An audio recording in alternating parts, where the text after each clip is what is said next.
assassinados com requintes de crueldade. 6 atentados, tiro contra a viatura, tiro no peito, tiro. Guarda que tomou 5 tiros essa semana e na semana passada o outro guarda tomou 5 tiros na viatura. E aí eu vou abrir um espaço aí, coronel, que o comandante levantou a veracidade desses fatos. Ele chegou ao cúmulo de falar que ia fazer uma perícia para ver se procede.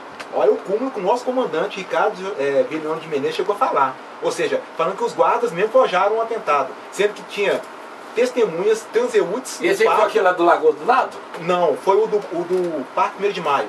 Sendo que transeúnte, que foi testemunha, que está relacionado na Polícia Civil, e o comandante vem no ato desse, vai na imprensa falar que tem que investigar se procede. Aqui, ó, eu vou dizer um negócio para vocês aqui, sabe que tem alguns guardas municipais que são filiados lá da Ascobom, e eles às vezes levam alguns processos administrativos. Realmente, pela análise que eu tenho feito dos processos administrativos disciplinares, vocês estão na idade da pedra lascada, vocês estão na época da ditadura, os processos lá são todos sumários, os processos não tem contraditório em ampla defesa lá, as oitivas são feitas sem que o acusado possa acompanhar. Então realmente eu posso dizer que como advogado, como bacharel em direito, eu digo que é uma vergonha que lá na Guarda Municipal os processos administrativos disciplinares são feitos ignorando o artigo 5º, inciso 55 da Constituição Federal, certo? As punições são feitas com processos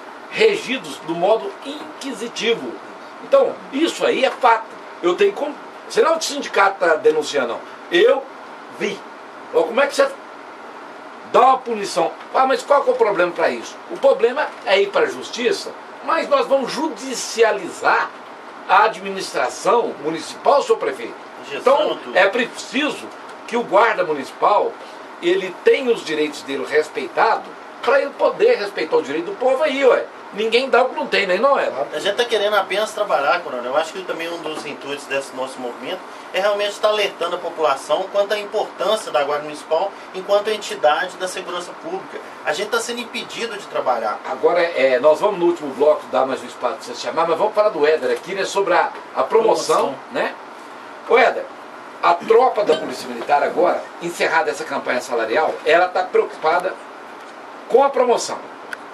Então, o que está se cobrando das entidades, e você como representante da ASPA, da Associação dos Praças, né, deve ter uma notícia para a tropa dessas reuniões, que foi postado lá no blog do Cabo Júlio, no site das entidades, que houve uma reunião com o Coronel Renato, das entidades com ele, não é isso? Sim. Então nós gostaríamos de saber qual que é a perspectiva de mudança para essas promoções do final do ano. O pessoal que é cabo, que já tem uns 10 anos, eles serão promovidos a sargento ou não? Vai continuar do jeito que está aí, certo? Vai mudar os critérios, porque essa promoção, pelos critérios que nós temos, isso é uma vergonha. E você, como um legítimo representante dos praças, terá no próximo bloco, certo?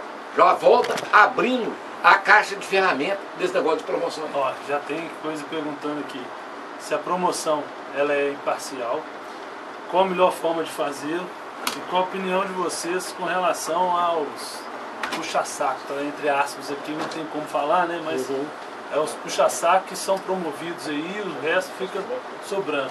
Então isso é tudo para você já pensar aí, Éder, pro próximo bloco você responder pra gente. Você que está nos ouvindo, pode mandar um e-mail, revistageral@ascobom.org.br. A gente vai para o intervalo e volta daqui a pouquinho.